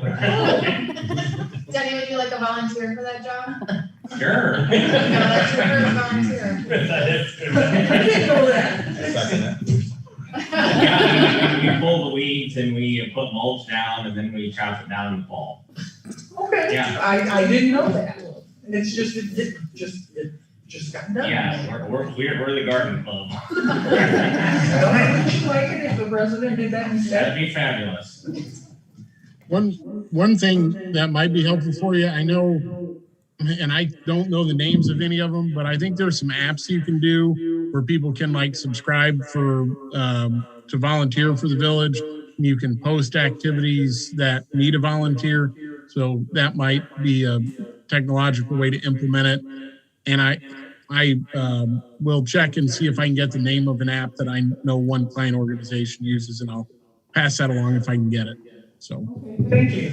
And I use things like that to gather that I can help you if you want to do it that way. Well, I don't do Facebook, so that's out for me. Yeah, I can help you with other fine things. Okay, I have two other things. One of them is a policy issue, and I don't need to step on it on personnel, whoever does personnel, Lynn. And what it is, we've discussed multiple times, setting the policy for the starting wage for part-timers. And I would like to either discuss and or vote on that so that we can add it to the general hiring policy. Wages are not in our HR meeting. We just keep them. I don't know, do we have a starting wage documented anywhere? Not that I am aware of, but. Well, it probably would be good anyway, just for a preliminary policy, I assume, Pat? We can do that? Yeah, you can set a standard policy like what you're suggesting. Yeah, that is permissible. Why would we need to do that though? Why couldn't we just, I mean, Jenny can decide how skilled they are and decide their wage? We hire them or what? I don't know exactly. Well, in the prior discussions, it's because the current part-timers all have different wages. And we wanted an equitable starting point. Like if somebody's been here, 6 years, as a part-timer, the guy that just started this summer shouldn't be making the same wage. And that way we have a policy in place that says, okay, this is the starting wage for all part-timers. We can get you a review or a raise or whatever at a later date. Instead of, well, I'm not sure, we're not sure where we should start. This has been our part-time wage in the past. It takes the question out of it. And we could set that policy as the starting wage, then if we add an opening for something that required a specific technical skill, and the market paid a lot more, that would not preclude us from offering somebody else more. It's just a minimum starting wage. Didn't we make a motion at some point in the last month or two? I'm trying to look, I'm not finding it yet. I don't know. It was April 19th work session, when there was the motion for salary increases. So there's everybody's name with their percentage, and then also starting part-time employees will be at $15 an hour. In that same motion. Okay, then I missed that because that's one of the things, I thought we had to do it separately. That's fine. Yeah. Kathy, Yes. I was gonna bring that up what Allison just brought up. We talked about that in the, work session, I think, or the meeting. I knew we had talked We about did. it on multiple occasions, but I didn't realize that we had actually voted on it. Yeah, I think my motion was, listed all the raises and also the starting wage for, part-time employees. Okay, that's my mistake, and I missed that, sorry.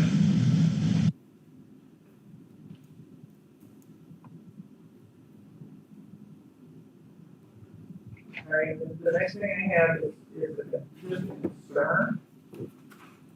And that is something about if a part-time employee works over 1,000 hours a year, we have to pay Illinois Municipal Retirement Fund. Right, we keep them all below 1,000 a year. Okay. I track their hours and make sure they don't go over 1,000. Okay, something that came up, you know where I am. And Sarah comes to the rescue again. Do they look on their $1,000? Typically, it has not happened. This year will be a little different. We'll have to watch. They've been nowhere near it before. I don't know. But, yeah. It's typically never been an issue before, but now this year I'm definitely tracking them closely. Yes, for sure. Okay, and then the last thing on my list is, it says discuss and vote on the hydrant replacement, estimate of $3,860. I'm not sure, I'd like to discuss it, I'm not sure if we really want to vote on it. Because I still believe that we need to put in a new hydrant there to alleviate the transmission line hydrant, or at least have an option close other than there. And I think 38 actually reduced the price, but we do not have that in the budget at this time that I'm aware of. But I could fall back to the ARP infrastructure. We talked to Jeff Thompson about this, and I mentioned that it was a very complicated discussion. Okay. About when you're pumping water for a fire, you know, you have to know where you're pumping from and all kinds of stuff. So going into that meeting, I thought too, we should do this fire. But after talking to Jeff Thomas, it was just so complicated on which hydrants they have to go to and what they have to know. And Jeff Thomas basically said, don't bother, we've used that 5 times in 30 years. And I mean, I didn't even realize, like, you know, I mean, they bump the tower right, sounds like if they're really running into this anyway. So it's like, it almost seems like it's a feature that this thing's on display. I don't know. I mean, I think that Jeff Thomas said was he would do it. And he's the guy. So I just didn't realize how complicated it was when they're looking at fire hydrants. They really have to know what line it's on and all kinds of stuff because they don't want to take 2 hydrants where when they start taking off, this is empty. You know, there's all kinds of considerations like that, you know, what line they're on. So I would go with what Jeff Thomas said myself. And he said it's probably not the best way to spend our money. Okay, well, that's why I wanted to bring that up. You didn't know that. Another thing, Kathy, the Pat talked about in that discussion is I have gone around and flushed and checked all the hydrants. So there might be, we replaced some hydrants a few years ago. There might be a hydrant or two out there that is broken, needs replaced, etc. So we might need that on an existing hydrant somewhere else.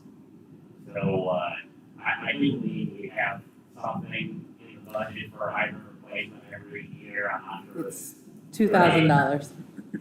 So it would have, take care of half of one, but so I guess at this time, after listening to Jeff did have knowledge of how our distribution system works, and, you know, the likelihood of needing something in that particular location is kind of low. I do understand that also, and he was in good understanding of, you know, what to pull off of and use. So, it was good that we had that meeting, that they're in very good understanding of what different things happen by using, certain hydrants. So, my thought is at this time to hold off on just putting something there until we check the rest of the town and hydrants to see if there's anything else out there that needs replaced before we spend something on putting a new one in there. That's my. Okay, well, I appreciate it. Like I said, that's why I brought it up. It was one of those, yeah, actually, I think probably Mr. Planning Commission put that on text too. Replacing, the transmission line out there. That way it will be in the plan, and in the future, when we have available funds, or if we're doing some sort of line replacement, it'll be there to remind us. Well, there's also a need to have a fire hydrant there to flush the line, isn't there, Danny? Yeah. So installing a new one nearby may not, is different than eliminating the one that's there now. Well, okay, well, I thought the new one would be on a different line. Yeah. Yeah. So that one would still be there. The one that's there now would still have to be, yeah, Right, but we would install one off the main line. a different main line. Right. Right. But it, But the possibility that the transmission line could still be used, but still be, right, like you, to know it's not a replacement. I said replacement this, an additional, should I say. Yeah, I do think if we have hydrants in the village, they should work. So, the one got down and said, one of them, when they use it, it's wrong to that, so I don't even understand how it happens. Yeah, we should fix that. Yeah. Okay, well, I will surrender 4 because that's everything I have at this point. Thank you, Kathy. Anybody have any questions for Kathy? Okay, our next on the agenda is police department. Our trustee was Mark. And Mark, we're glad you're moving officially to the trustee, but we look forward to working with you as our future chief of police. So, was there anything that you or Dale wanted to bring up in this portion of the meeting? Not really. No, we're just working on setting up things that state training board for training they're going to pay to get certified and everything. Of course, I think the waiver, obviously, basic training. And then we're just going to start working on policies and procedures to adapt to the state law. And I think we have a webinar. I just want to you to know that now that you set the precedent for your attire, we expect this every week. Okay, we'll move on to water department, Joe. I just want to thank him for the work he's doing to try to cut our water loss, because that is literally money down the drain. And he gets the stuff done, so that's awesome. Hopefully that keeps going down.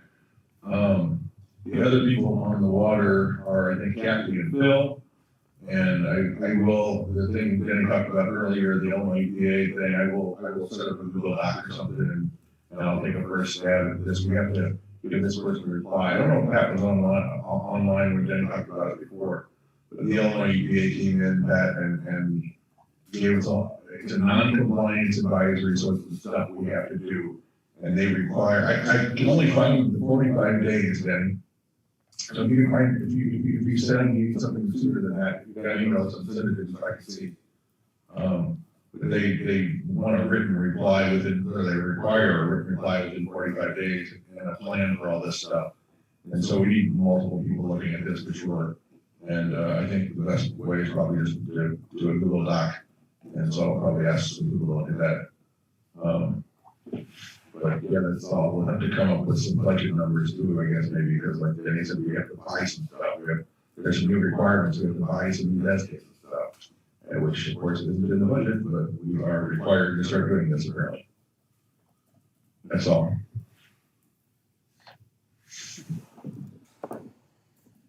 Okay, anybody have questions for Joe? Not, public property, Steve? Okay, so doing all this, so bear with me. I'm not sure of all the procedures now. So, told about being in charge of the public property and that.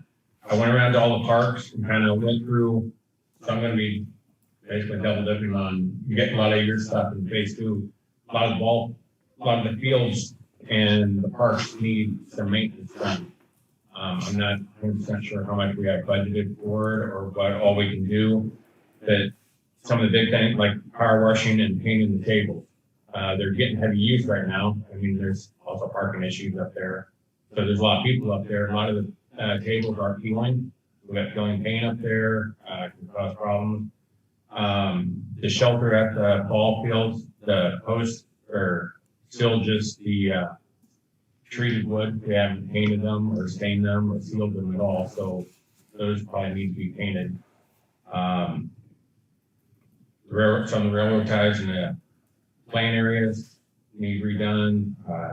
In the ball field needs maintenance done to it. The home plate area, the batter box. I mean, if we have leagues going, and I'm not sure how the whole league thing runs exactly.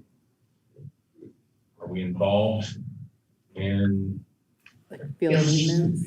Well, I know we've got the field maintenance. I mean, but as in far as what leagues are up there and running and doing ball games and when they're having everything, do certain leagues have the ball field all the time? Oh, it's all, yeah, it's all on the calendar. The Lions Club and Hudson Havoc are the two groups that work together up there primarily, the two Hudson groups.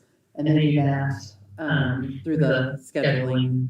Usually they talk to the parks superintendent before the season starts to get the schedules out there, and Carol enters them into the system. So it's on our village calendar. And I can show you how to get to that so you can see it. Okay. And then the other parks, like I walk with Denny, you know, there's stuff he wants to do over here at the Veterans Park, more in the playground area, updating it and that. So I guess the question is, can we go ahead and work on the parks, or do we need to go on a system where we're only doing a park a year? I mean, there's some of the stuff I think we need to address, especially safety with paint peeling and kids eating off of them. And Are any of the items already on Denny's work list for this year? Most of them are. I'm sure. Most of them are. It's and a lot of it is time and labor. So I mean, I can probably ask, so no worries there. But the paint, I don't know. That's the money. Yeah. Sarah can help us out on the budget. And look at that and see what kind of money that you have and go from there. Yeah, and then we had signs on there, which we already discussed earlier, so I'll go forward with signs. Moving back to the ball fields, Chief Sparks. So the police department has 3 surveillance cameras. And that's kind of what we use up here at G. You've got a grant that you can apply for, you get that. And we can get those. So I guess it'd be a question for vandalism or anything that's going on up there at the ball field. Do we want to look at putting some sort of surveillance cameras up there? And if so, working with our internet provider to get internet, not where it's affecting us or costing us more, but just see about being able to provide surveillance, security. If any issues come up or damage property, we have an idea of how we did it. Just so I understand, and so everybody understands, if I understand correctly, we can use the cameras without internet. And then if something happens, Dale or whoever could pull the last, 24 hours or 48 hours of video. It'll hold quite a bit. Yeah, you could pull it without internet, but having internet access for the cameras would make the use of the cameras and our ability to monitor quite a bit better. Is that correct? That's correct. Okay.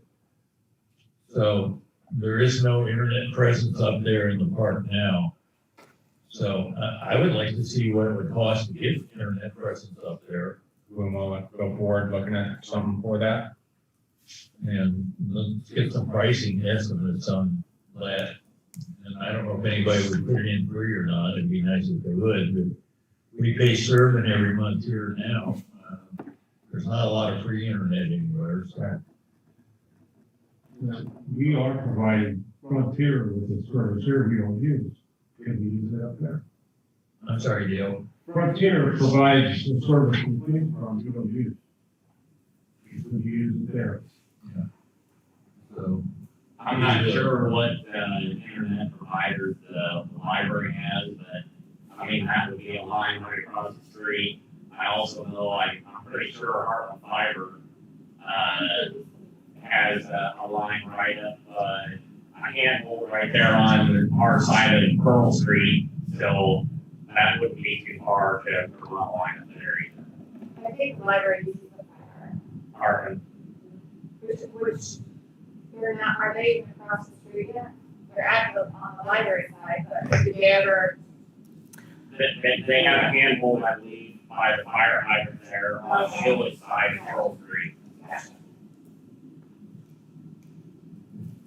So that'd be another one to check with. Frontier provides it here, and then Heartland, which is got a new name. Yeah. I've got that in the office, I think. Yeah. Yeah, kind of, or something like that, yes. So can I get with you and I can get that Yeah, sure. information on? Yeah. See what more we got price wise. Let's see. And then we'll have an idea of what we want to do. Dale, have you already applied for the grant? I've applied to the grant that the people of Steve Grant haven't met. So even if they approve it, as long as they don't do it, they do it. But I mean, I see no reason not.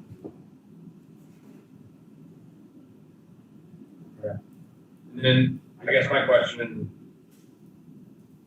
on the ballpark, do we run like a park and rec from the city? Do we get any revenue from the city, from the ballpark, from the teams playing or anything to compensate for the maintenance and everything that goes on up there? Or is that just? I believe the only revenue that the city has got from anybody was when we rented the field to Bloomington Normal GSA Girls Softball Association. They used to use the fields 2 nights a week or Friday night and Saturday, twice a week, and they paid On $40 Yeah, I think on average it brought in around $200 to $240 a year. It wasn't a lot. It was a little bit of revenue from that. And what about the signs? Jenny would know about, they haven't had a new sign since I've been here, so Jenny would know more about that, I don't know how that works. The sign, so you look out there, that, Jeff had came up with that idea, so there's several signs up there, which is businesses that, we've used, like Embark Free Service has a sign up there, so, we try to use them if we need a tree cut down that we can't do ourselves. But they bring in a lift truck to take the ball net up and down, so they don't charge us for that. So that saves us a lot of money on different things. So in exchange, we had spent, I believe it was $400 to get them an advertising sign. So now some of those businesses up there are kind of on speed dial for we need some of these services done, and if it's a small little job, they'll just continue to do that. And I know like the Havoc right now, they're ordering a fence, like a shorter fence for the younger kids in softball, it's like around $2,000 they're donating to pay for that fence. So they don't per se pay for the field, but then they turn around and donate back into that, I know that. And Lions donates back things as well towards the community, as far as local organizations using it. So to answer your question, very little to none. So pretty much all expenses is on the village, for everything goes on. All the expenses are on the village. Pretty much. Do we want to look at trying to recoup some of that from the field as far as running leagues up there, or is that pretty much going, that's gonna be an expense that we cover? And I'm gonna try and stay out of this because I've been involved with Lions Club programs, and so I'm not in a good position to answer this. Okay.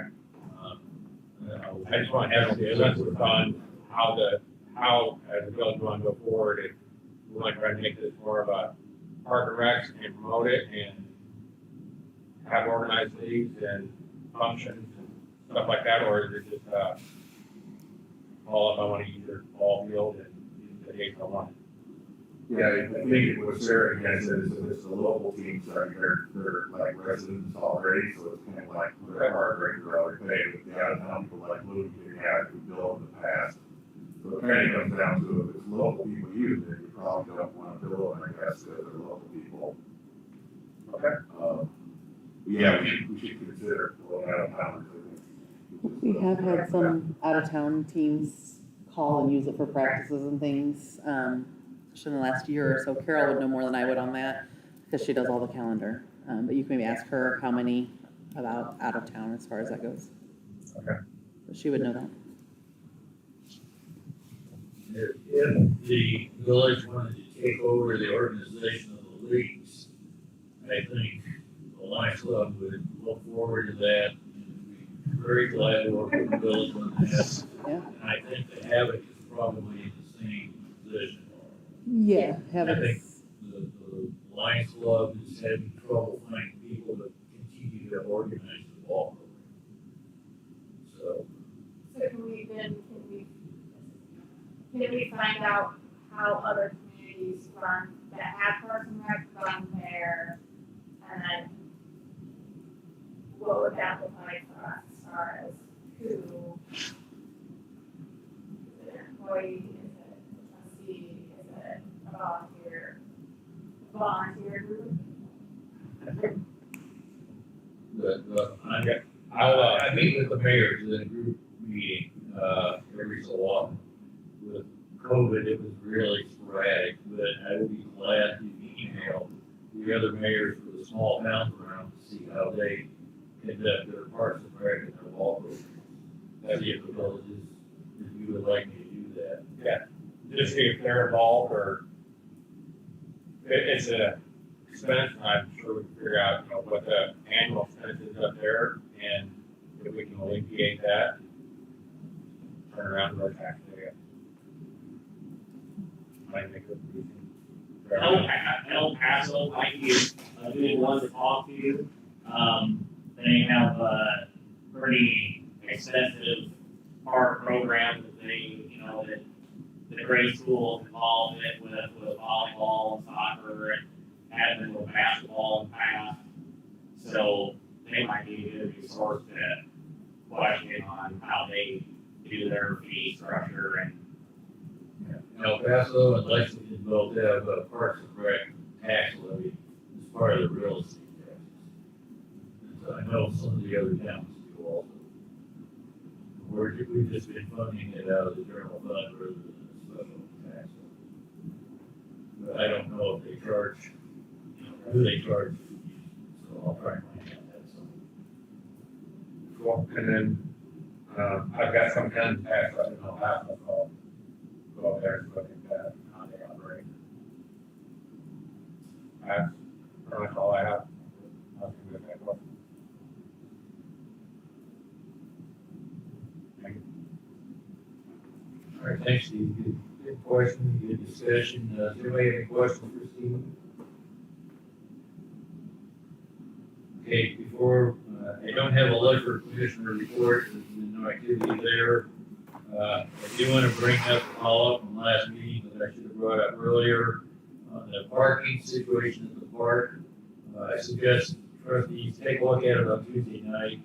That's probably gonna be the busiest night this year. By the time the meeting is done, people will pretty well be gone, so there won't be heavy parking up there the next Tuesday or the following week. I suggest you look and see what the parking is as far as being congested. And then keep in mind that it's only 4 to 6 nights a year that Tuesday night is really busy. So you don't want to spend tons of money to solve a problem for 4 nights a year. There might be other solutions for it. Keep that in mind too. But check it on Tuesday. And I also wanted to bring up at our last mayor's meeting, we talked a little bit about sharing resources, possibly people in an emergency situation, as well as equipment. I don't know that we have a lot of equipment that we would be willing to or want to share with other towns. But one of the towns has a lift truck that they would be willing to share with us. And that might come in real handy when we go to put up our Christmas lights. And so we will be talking more about that in future meetings. But I think it's got potential to share personnel resources, especially in an emergency type situation, and also equipment type resources for lift truck, things like that. So I'll probably be checking with Danny on some of this, but I think we've got some possibilities there. We do need to think about, and pretty soon need to think about who's going to back up Danny on water responsibilities. Are we going to hire somebody for that, or do we want to try to get somebody out of this potential shared pool? Which way do we want to go with that? So, Joe, would you talk to your water committee about that? And see what their thoughts are. And there's no promises on the shared committee, but that's just, in the initial discussion phase. So, if you would do that, appreciate it. Okay. Next item on the agenda is to move into closed session to discuss pay and time off for Mark Cuddy. I need a motion for us to move into closed session to discuss that item from the board. Motion to go into closed session to discuss pay and time off for Mark Cuddy. Do we have a second? I'll second. All right, roll call, Allison. Joe Boyd. Yes. Kathy Brooks. Yes. Steve King. Yeah. Bill Morris. Yes. Lynn Norris. Yes. Okay, we will be moving into closed session. Sarah, what are our capabilities to do this to keep Phil and Pat in tune? Does anybody, there is no additional business when we come back other than vote on what we just talked about in closed session. And anybody's welcome to stay, but if you're all gonna leave, we're gonna do our closed session right here. And if anybody wants to stay, I'm gonna ask you to move to the conference room over here. So I would like to tell you it's gonna be a short discussion, but I can't be sure if there's anything tonight. So